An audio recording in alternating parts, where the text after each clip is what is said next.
Bonjour les amis, bonjour frères et sœurs en Christ. Nous sommes aujourd'hui le samedi 11 avril. Nous appelons ce samedi dans notre langage alsacien Stille Samstag. C'est le samedi où on fait silence. On a accompagné Jésus hier sur le chemin du Calvaire. On a médité dans nos cœurs, on a porté dans notre prière et on a communié aussi d'une certaine manière à ses souffrances qu'il partage avec nous puisqu'il donne sa vie pour nous. Et on veut être reconnaissant juste pour ce temps où il nous a permis de nous rappeler le prix payé, à la fois pour le pardon de nos fautes, aussi pour la guérison de nos maladies, on en a pour certains d'entre nous bien besoin, mais aussi pour le salut dans toutes les expressions et tout le sens de ce que veut dire ce mot salut, être sauvé. Et je l'ai partagé ces derniers jours. Le salut, c'est pas juste recevoir la vie éternelle après la mort. C'est une dimension beaucoup plus grande qui englobe à la fois le pardon, la délivrance, la résurrection, le salut et la vie éternelle et la guérison. Et toutes ces choses nous amènent à nouveau à nous projeter à demain, puisque demain, c'est un jour de fête. Demain, c'est Pâques. Demain, c'est le premier jour de la semaine.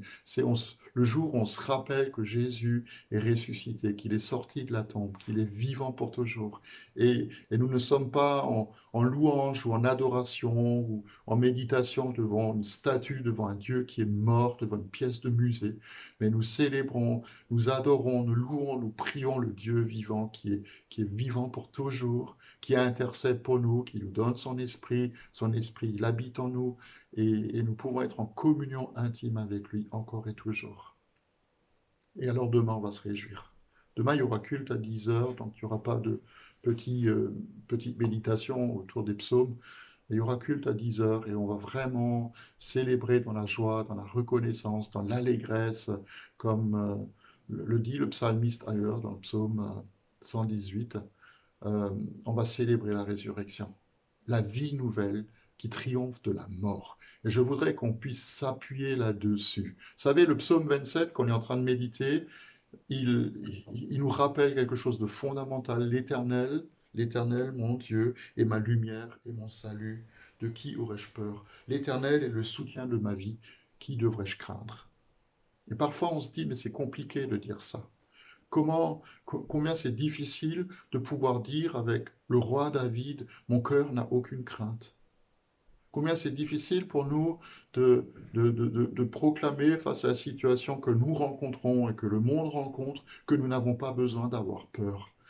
Et je crois que ce que Dieu il a fait pour lui, pour le roi David, ça lui a appris quelque chose d'important. Ça lui a appris quelque chose d'important. Et c'est aussi une leçon pour nous, c'est que mettre sa confiance en Dieu, et je vous le dis, c'est la vérité, mettre sa confiance en Dieu et le voir à l'œuvre. Et on l'a vu, et il l'a vu à l'œuvre dans le passé. Et nous aussi, je suis persuadé que nous avons déjà vu Dieu à l'œuvre dans nos vies autrefois. Et bien, ça crée un besoin. Mettre sa foi en Dieu, l'avoir vu à l'œuvre, ça crée un besoin. Et c'est pas comme certains ont pu le dire, la religion c'est l'opium du peuple, ou alors c'est pas une espèce de religiosité stérile. Moi j'ai entendu qu'il y a un, je crois que c'est en Amérique du Sud, il y a un responsable d'église qui a pris un hélicoptère et puis qui a survolé sa région avec en déversant de l'eau bénite et il a emmené son encensoir avec lui pour éradiquer la pandémie, le virus Covid-19 et tout ça. C'est pas ça. Le besoin que nous avons, c'est de rencontrer le Dieu vivant, c'est de chercher sa présence. Et David, quelque part, il exprime ce qu'on peut ressentir, qui est extraordinaire, c'est j'ai hâte de le rencontrer. J'ai hâte d'y aller. J'ai hâte de pouvoir m'arrêter pour chercher sa face, pour le prier. Il y a une chose, dit David dans ce psaume, il y a une chose que je désire ardemment. Il y a une chose que je désire ardemment. Et je le demande à l'Éternel, je voudrais habiter toute ma vie dans la maison de l'Éternel pour contempler la beauté de l'Éternel et pour admirer sa maison. Franchement, frères et sœurs, c'est quoi que nous désirons ardemment le plus en ce moment? Alors, pour certains, ça va être sortir, évidemment, je peux le comprendre. Ou alors, c'est partir en vacances, ou c'est voir la maladie s'éloigner, c'est retrouver sa vie d'avant, c'est euh, se faire un bon resto ou aller au cinéma. David, il dit, moi, ce que je désire le désir le plus cher de mon cœur dans ma situation, c'est je désire ardemment habiter dans ta maison pour contempler ta beauté, pour voir les merveilles de qui tu es. Vous savez, j'en ai fait l'expérience en rencontrant pas mal de monde. Il y a certaines personnes qui s'éloignent de Dieu quand les problèmes s'accumulent. Je me souviens de cet homme qui était à Auschwitz avec, euh, avec Elie Wiesel et, et ils étaient en train de pendre vers la fin de la guerre, avant que le camp soit délivré par l'armée russe. À la fin de la guerre, ils ont pendu 3 jeunes qui voulaient s'échapper, qui voulaient s'évader. Et je crois que c'est Elie Wiesel qui raconte ça, mais il a entendu derrière lui un homme qui disait, mais Dieu là-dedans, il est où? Ils étaient tous rassemblés pour assister à la pendaison. Et cet homme, il murmurait contre Dieu, il levait le poing contre lui. Et il disait, mais Dieu là-dedans, il est où? Et lui s'est retourné et il lui a dit, bah Dieu, il est là, accroché à la potence. Dieu est accroché à la potence. On peut blâmer Dieu pour beaucoup de choses.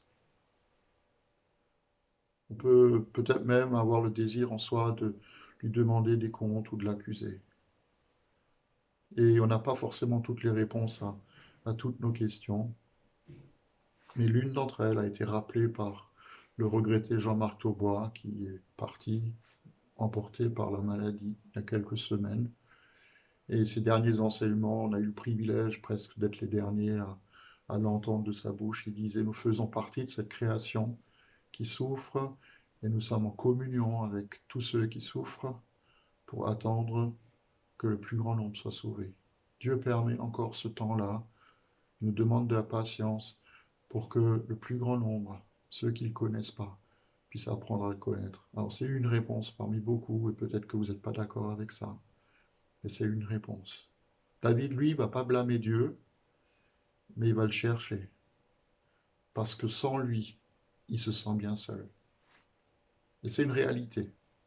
Sans notre Dieu, quand on est isolé chez soi, on peut se sentir bien seul. Et il cherche juste la sécurité de sa présence, comme nous sommes invités à chercher la sécurité dans nos maisons. C'est quand même extraordinaire de voir que cette année, je crois la première fois dans l'histoire, que le peuple d'Israël, en Israël, le peuple juif, a été obligé d'être enfermé dans ses maisons pour célébrer la Pâque. C'est la première fois dans l'histoire que c'est arrivé, en tout cas l'histoire depuis la recréation d'Israël. Ils ont été obligés de suivre les recommandations, pas du gouvernement, mais aussi de la parole. C'est entrer dans vos maisons, laissez passer l'ange de la mort par-dessus vous et vous serez délivrés. C'est quand même incroyable. Et nous aussi, nous sommes amenés à fêter toutes nos fêtes de la passion et de la résurrection dans nos maisons. Vous savez quoi? C'est dans nos maisons que Dieu va nous parler. Il peut nous parler dans les bâtiments d'église, évidemment, mais c'est d'abord dans nos maisons qu'il va nous parler, dans le lieu secret où nous le cherchons. Et il va faire euh, pour nous ce qu'il a fait pour David, alors pas forcément lui donner une réponse immédiate. Et il ne veut pas non plus savoir si nous, on aura suffisamment de foi, mais il l'appelle à le chercher. Et David, il le dit dans ce psaume, mon cœur dit de ta part, recherchez-moi, au verset 8. Je te recherche, Éternel. Ne me cache pas ton visage, ne repousse pas avec colère ton serviteur. Vous savez, en hébreu, chercher la face de l'Éternel, chercher son visage, c'est aussi chercher sa présence. Et il y a quelques mois, nous avons eu comme parole du Seigneur pour le temps qui était devant nous, cette promesse que Dieu fait à Moïse dans l'Exode chapitre 33, le verset 14, où le Seigneur il dit, je marcherai moi-même avec toi. En anglais, ça se traduit un peu différemment. En anglais, c'est traduit par ma présence sera avec toi.